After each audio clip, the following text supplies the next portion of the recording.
কৃষ্ণ। শাস্ত্ৰসমূহে আমাৰ নৰমনুষ্যসকলক কি বুলি উপদেশ দিছে আমি অকণমান শুনো আহকচোন বাৰু। কৃষ্ণ। শুনা সভাসদ সাধু স্থিৰ কৰি মনে লভিপা পৰম পদ শ্ৰৱণ কীৰ্তনে।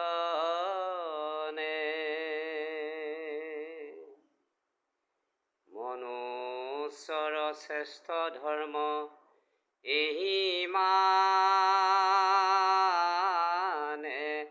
মাত্ৰ দেখিও বিচাৰি মহা ভাগৱত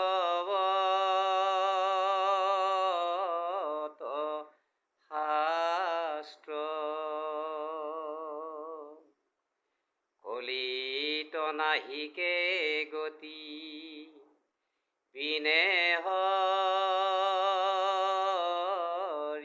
নাম জানিয়াৱালাস্য তেজি বোলা ৰাম ৰাম জানিয়াৱালাস্য তেজি বোলা ৰাম ৰাম। কৃষ্ণ। শাস্ত্ৰসমূহ আমাক কি বুলি কৈছে?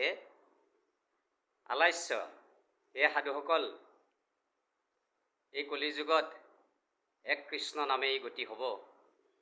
গতিকে আমি মন স্থিৰ কৰি লৈ বুদ্ধি স্থিৰ কৰি লৈ পৰম ব্ৰহ্ম কৃষ্ণক শ্ৰৱণ কীৰ্তন কৰিলেহে আমি গতি পাম। কৃষ্ণ কৃষ্ণ।